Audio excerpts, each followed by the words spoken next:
Hello, Humane Marketers. Sarah Znakrocha here. Welcome to another episode of the Humane Marketing Podcast, a place to be for the generation of marketers who cares. This is the show where we talk about marketing your business in a way that feels good to you, is aligned with your values, and also resonates more with your conscious customers because it's not pushy, ethical, and also beautiful. So if you're a regular here, you know that I'm organizing the conversations around the 7 Ps of humane marketing. And if you're new here and this is your first time, welcome. I'm so excited you're here. You may want to download your one-page marketing plan with the 7 Ps of humane marketing in the form of a mandala at humane.marketing/one page, the number 1 and page. So again, humane.marketing/one page. And with that, with no further ado, let's dive into today's conversation. Hello, Andrina. I'm so glad to be here with you. We were confused for a second. Do I start? Do you start? But I guess it's still my podcast, so I'm starting. But I'm going to hand over the mic to you in just a minute because you're going to interview me today. And I really thought, well, who could I ask? Who would I love to hang out with to do this? Kind of because. As you know, as introverts, self-promotion, yuck. It's not our favorite thing to do. But so I really wanted to not sound like an infomercial where I just, talk about my book for an hour. And so I was like, oh, I could ask Andrina because, she's a good friend, former client, and also a podcaster. So yay. So here we are. I'm so excited. So I'm excited too, and of course it's a big honor, and I'm excited. Awesome. So let's start. Let's do this. Okay, so one of the big question I think is which goes maybe quite deep is that, and I've been in this situation that because I worked in sales for hotels, and sales or selling is so uncomfortable for so many of us. And why is that? Yeah, there's a lot of things that I could share here. I think the most important thing is that we have been taught to sell in a certain way.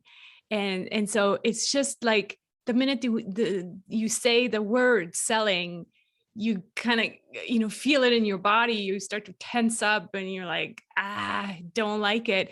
And the reason is that the way we've been taught to sell is just like, that's how we think of selling. And that's what doesn't feel good. It feels like it's something that we need to do in order to convince someone who's not convinced yet. So it feels like a very pushing, hard energy that might work for some people. I'm kind of putting people into boxes again here, but the introverts versus the extroverts, maybe, extroverts love to sell because it's like, yeah, that's where they're good. They're good at talking. And, it's all this outgoing energy, where introverts, and they're like, oh my God, I have to do what? I have to like pitch and convince. And that's what we've been taught. And so that doesn't feel good. So I think that is the main thing. Then we could talk about, confidence and other things that maybe contribute to not feeling good at selling. But the main thing is I think what we see out there, and that's what doesn't feel good to us. So we just kind of have this phobia when it comes to selling. The minute we think of selling, we're like, oh no, I don't want to do that. So I think that's the answer. Yeah, I think that's a really good point. And then, this leads me a little bit into the next question, which is, if we don't want to do it because we don't like it or we are not comfortable with it, we of course also not going to do it, and then maybe we feel like we're not good at it. So it's kind of like a little bit of a vicious circle maybe too. And then of course in many areas of our life, we maybe even feel like the more I learn something, the better I'm going to get, and therefore the bigger the results I'm going to get. And so is this the same thing in selling? Can we actually learn to get better at selling? And if so, how? Or is that not like part of the selling, especially your types of selling? I love the question because you're like framing it without really wanting to frame it. But no, it's exactly what I thought. That's how you do it. You have to just learn the techniques. And so on my computer, I wrote in the book how many sales programs I have on my computer over the years, all of these, sales programs. And I also joke about, thinking that selling is actually an easy sell. So if you have a program about selling, well, that's like an easy sell because that's what people want to learn more about, right? And so point here is that after going through all these programs and following all these coaches and gurus and templates and all of that, I still didn't feel like I now enjoy selling. In fact, the opening line of the book is like, I hate selling. It's not that I could, even now after having written the book, I can't say, oh, you're going to read this book and you're going to love selling. That would not be true for most people. I think it's just a reframe, hopefully, that the book gives you. It helps you kind of think about selling in a different way, but that's not going to mean that you're going to absolutely just love selling. And so to answer your question, I don't think it has to do with doing more. I think it has to really do with changing your mindset, changing your perspective about selling, and accepting that this is part of running a business and that it's actually a beautiful thing. If you find humans who want to be in business with you, who want to buy from you, that's the other thing. People want to buy things. We all want to buy things. And so there needs to be that counter piece of someone who says, I want to sell something, but let's have a human conversation around it. Instead of, yes, the person wants to buy something, and then the other person is like, you got to buy this because otherwise your, life is going to end tomorrow or whatever. Like, it needs to just kind of be calmed down a little so that both people can have a human conversation around this idea of, being in business together. So no, I don't think there's more techniques that you necessarily need to learn. There's a reframe, and that's why I'm calling it also, a revolution, a humane selling revolution, because it's not that the book is going to give you, 10 more techniques and human psychology based tricks and things like that. That's not what this book is about. It's about using what we know works in sales, but actually completely reframing it and not abusing it, but just bringing it up in this human conversation.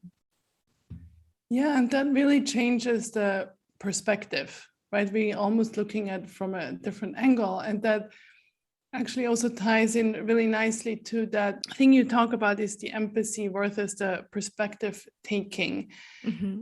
So is that really what you just talked about, or can you maybe frame that or explain that a little bit more? What do you exactly mean with that? Yeah, the difference between empathy and perspective taking, a lot of times we think that if we just use more empathy, then that's kind of what I'm talking about here in the conversation. We show empathy. What I also, and that's kind of where the yin and the yang, this yin and the yang energy, right? As empaths or introverts or highly sensitive people, the empathy comes easy. For where I'm bringing in the perspective taking is also kind of not just the feelings and the emotions, but also the brain, get into your client's head, find out what they think, not only what they feel. So this is not just only a yin-oriented way of approaching sales where, you kind of sit in your garden and manifest. It's really based also in let's figure out what works. But again, let's not just use tricks and manipulation, but let's really understand what's going on in my client's heart, but also in their head. So let me give you an example. If someone, wants to buy your services from you, and they share where they are right now and what they're struggling with. So on one hand, you're gonna show empathy and making sure that that they understand that you get where they're at, and you feel their pain, and so that makes them feel good.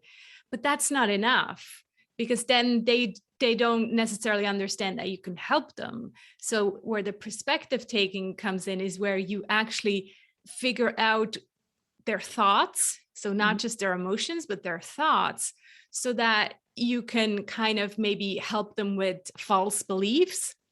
So if they're so stuck, the emotions often take over. And so it's just all emotions, and, this is where I am and it's not working. And you help them kind of figure out and point out these limiting beliefs, or just thoughts where they don't see farther than their own little jar. And that's what I mean by perspective taking. So it's not just, yes, I hear you and I understand, but it's like, well, what if you looked at it from this point of view? What if, there was another option, and not the, silly, imagine, you lying on a beach and, money was rolling in. That's usually what we're taught in sales, is this magic wand scenario that, oh my God, I hate it so much. It's just, it is manipulative, because what we've been taught, and there's this term called gap selling. And again, I've seen this in many books and courses. We're taught that we're supposed to show the ideal client the gap, the giant gap between where they are now and where they want to go. And so we first take them down really deep into their problems and show them all their pain and suffering, and how does that affect your family? And oh my God, this is so horrible. And then you switch, and then you show them this ideal life and where money comes in overnight and things like that. And that doesn't feel good. That's manipulative. And to me, it doesn't actually want the best for the client necessarily. I think those techniques are really, well, they're capitalistic. They're just there to get you to the sale. But they don't necessarily want the best for your client. But if you use the empathy and as well the perspective taking, without exaggerating any magic scenarios, then you still help your clients see, where they're at and how they could change that perspective and see, something better, how they can get out of that situation. So I hope that kind of explains that empathy versus perspective taking. Yeah, for me, the word possibility comes then into my mind, right? Then like there's different aspects, and, we all have,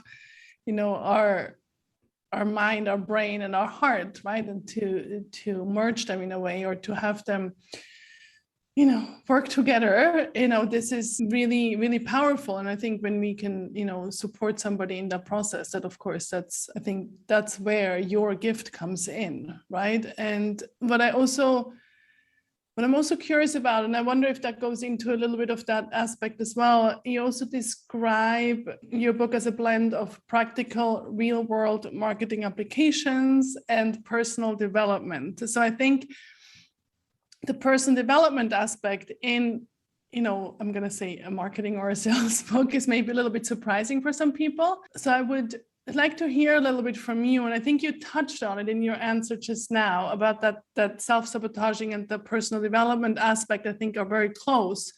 But maybe you can elaborate a little bit for you where they come together. Yeah. No, that's exactly, I think that's the deep work that needs to happen first. And that's not usually in a sales book. right? A sales book, you go straight to the doing, and this is how it's done. And here are the scripts, and this is, the 5 steps or 7 steps. Where my book is structured similar to the Marketing Like We're Human book. The Selling Like We're Human book is structured with 3 parts. First part being about being.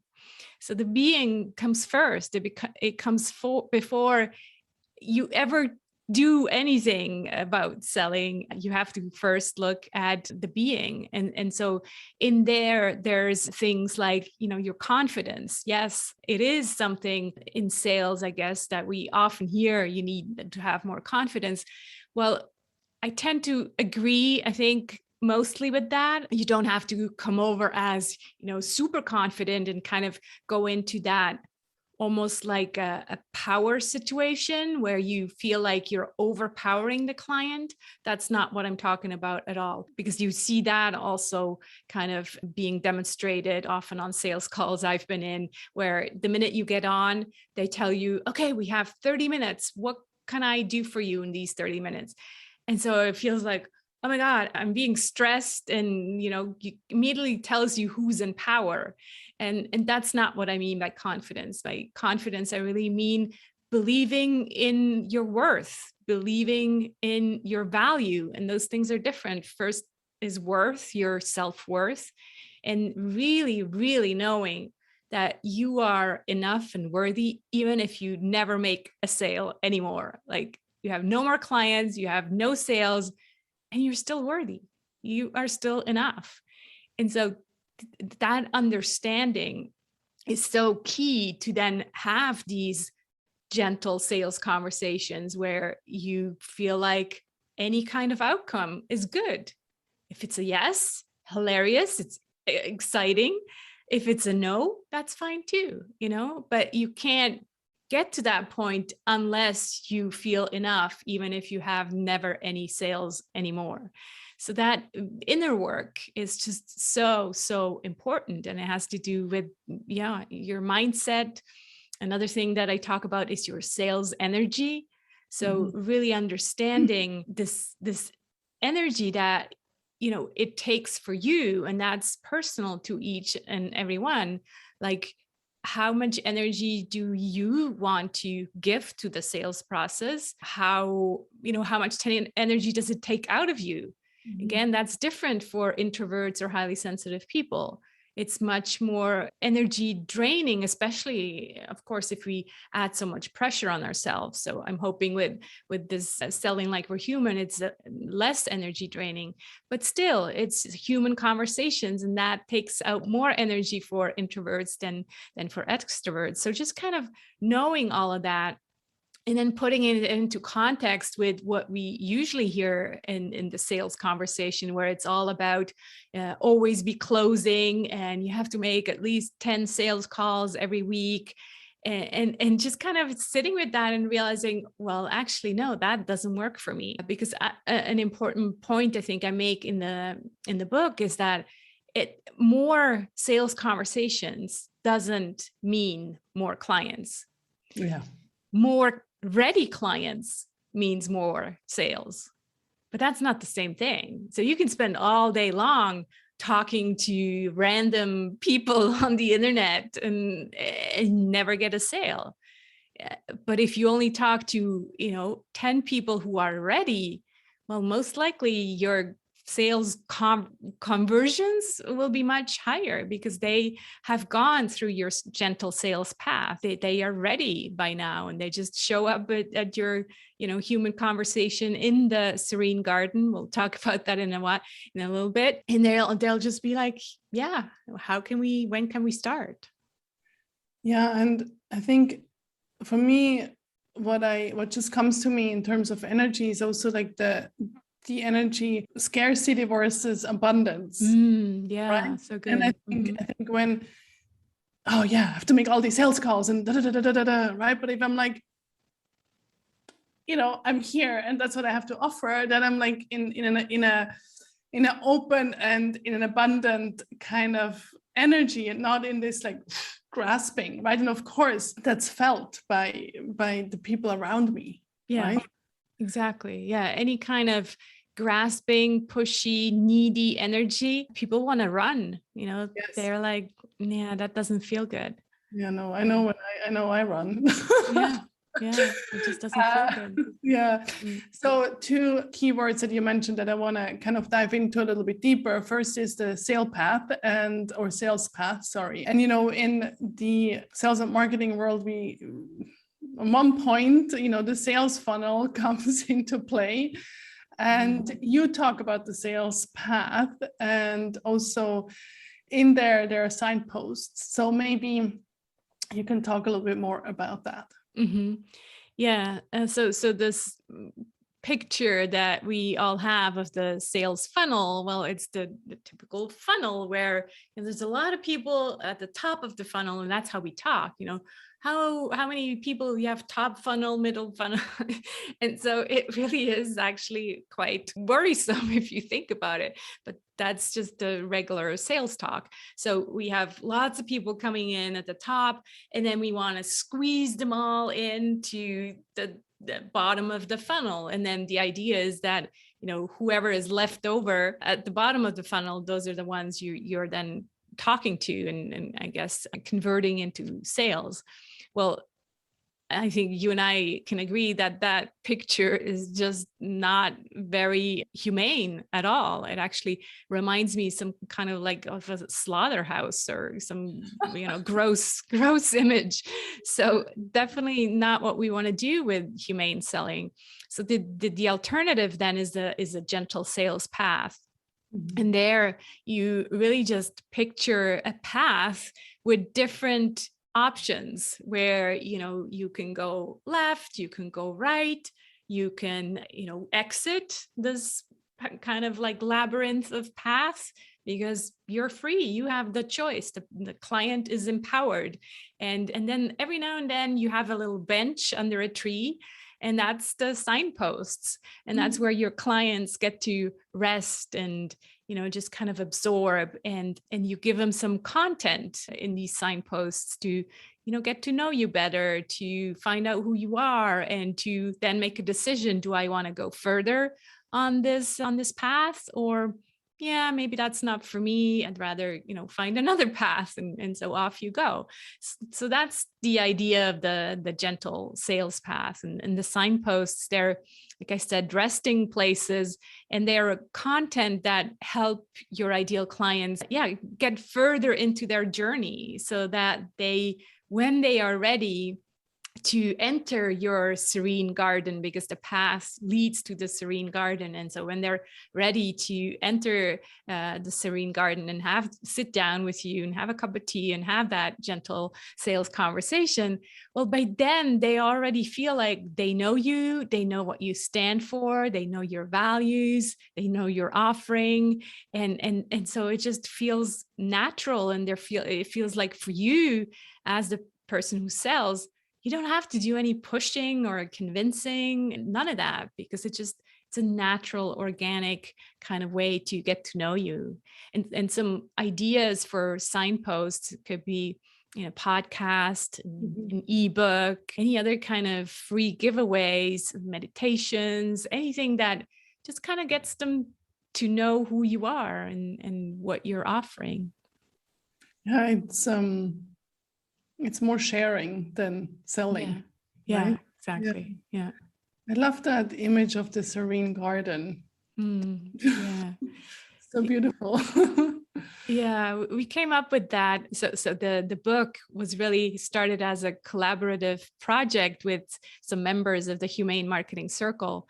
I said, okay, I'm going to write the sales book, but I can't do it alone. So who's with me? Who helps me come up with the content so that I know what also my people need in this book about selling?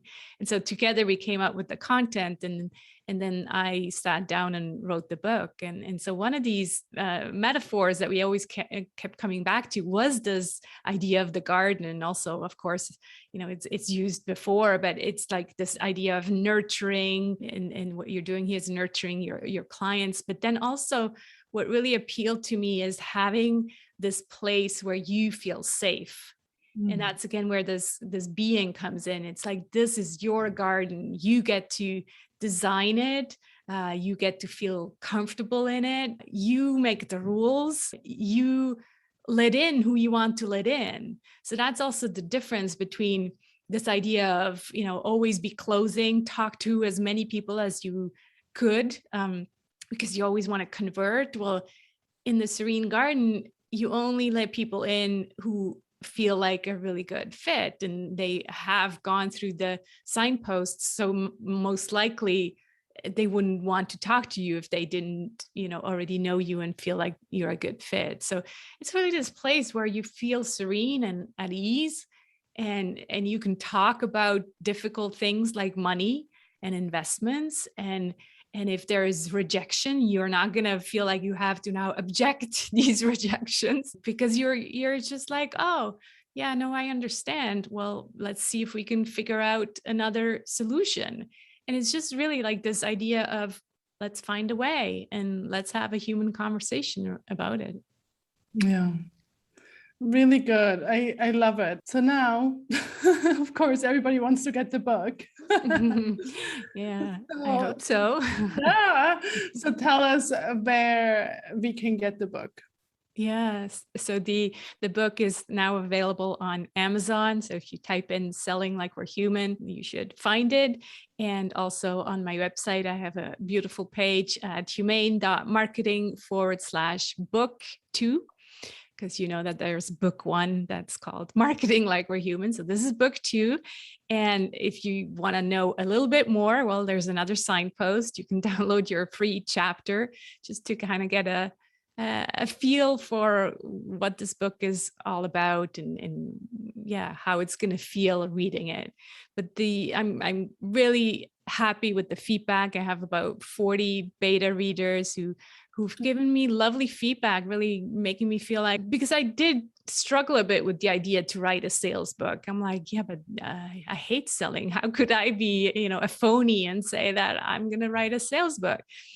But in the end, I just really gave myself permission to write something so different that I feel like, the typical salesperson can't come and say, yeah, but this is not how selling works, because you just can't compare it. There's no comparison. Yeah. So it really feels good. And I feel like the right kind of people will resonate with the ideas I share in it.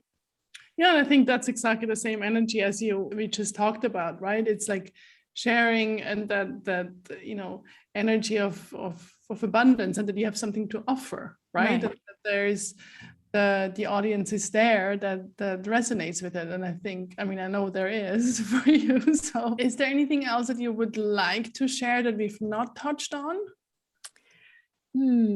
Let me think. I think again, with this book about selling, it's a lot about permission. So if you just need permission to do selling your way, then I think this book will really help you.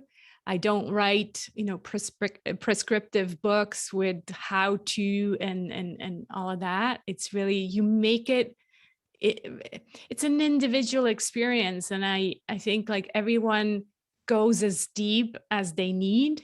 And for some of you, I noticed in the beta readers, for some of the readers, this is like, goes really deep, because the minute we talk about money in the being, well, that can go really deep.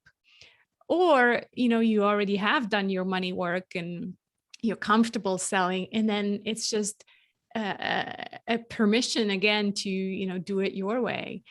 The other thing I like about the book and the stories I share from different people in there is that it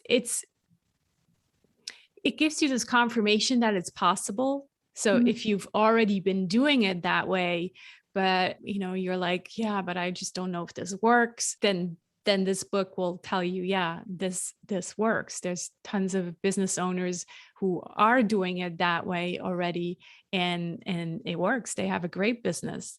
So I think it's partly permission and partly confirmation.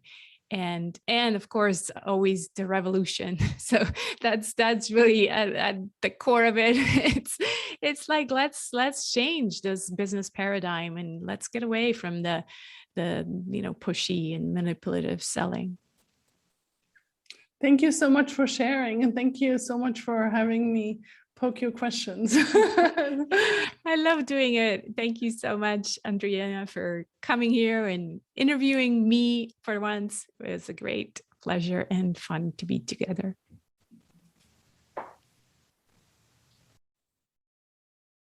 Thanks so much for watching and being part of a generation of marketers who cares for yourself, for your clients, and for the planet. We really are change makers before we are marketers. So go ahead, be the change you want to see in the world. And I hope to see you again next week. Take care.